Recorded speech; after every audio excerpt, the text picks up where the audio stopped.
పెద్దలు బుచ్చి చౌదరి గారు, కలెక్టర్ గారు మహేష్ కుమార్ గారు, ఇక్కడికి విచ్చేసినటువంటి అందరికీ కూడా ధన్యవాదాలు తెలియజేస్తూ, శ్రీ శంకర్జీ ఆయన ఒబరాయ్ హోటల్స్ లో గడిచిన 4 దశాబ్దాలుగా అదే సంస్థలో ఉంటూ ఒబరాయ్ హోటల్స్ దేశవ్యాప్తంగా అభివృద్ధి చెందడానికి ఎంతో కృషి చేసినటువంటి వైస్ ప్రెసిడెంట్ గారు ఒబరాయ్ హోటల్స్ కి.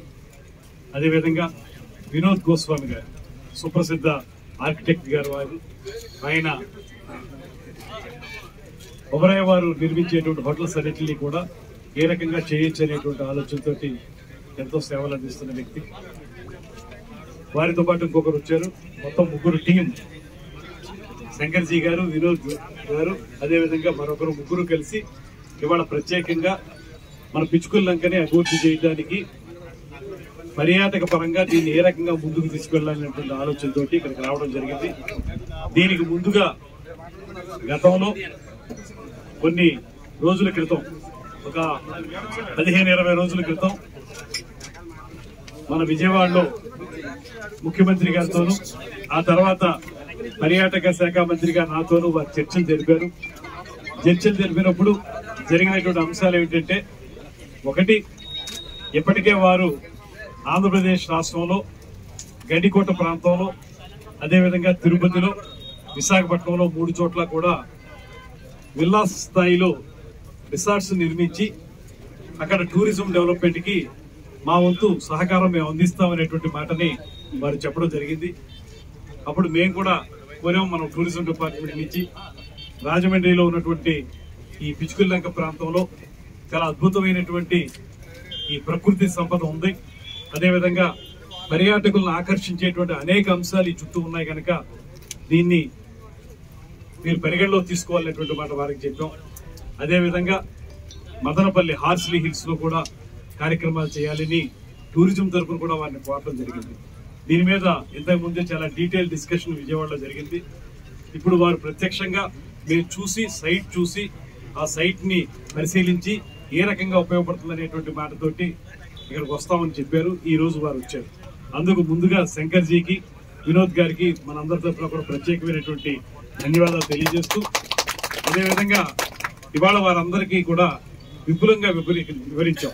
పెద్దలు బుచ్చి చౌదరి గారు ఈ ప్రాంతం మీద కానీ, ఈ పిచ్చుకుల లంక మీద కానీ సంపూర్ణమైన సాధికారికమైనటువంటి ఆలోచన ఉంది. అదేవిధంగా స్థానిక శాసనసభ్యులు సత్యానంద గారు, కలెక్టర్ గారు అందరం కలిసి వివరించి చెప్పడం జరిగింది.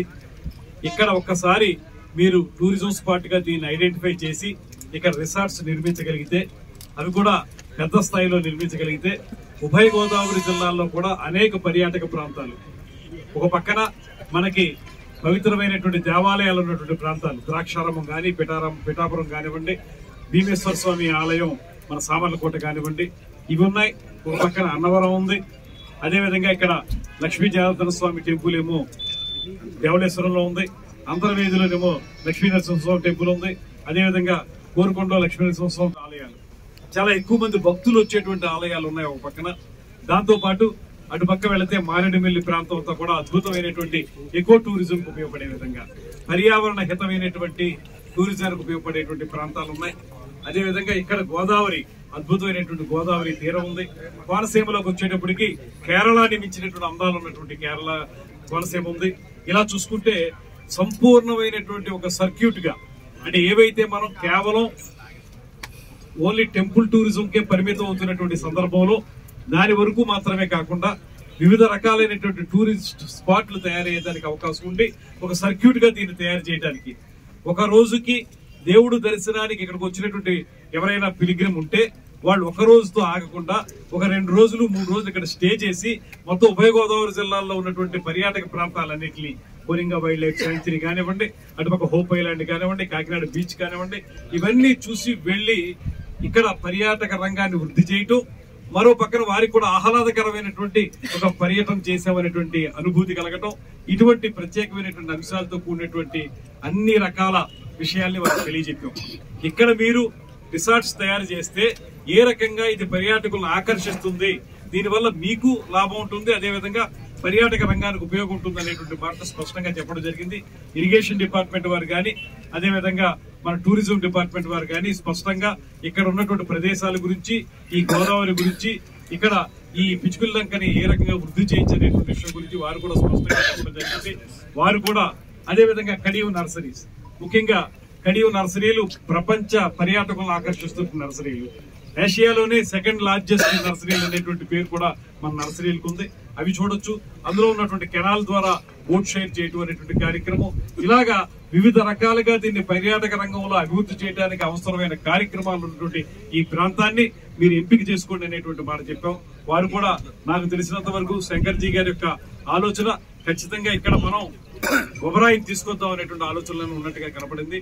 దీనికి తప్పనిసరిగా వారిని కూడా మేము కోరుతున్నాం, రమ్మని.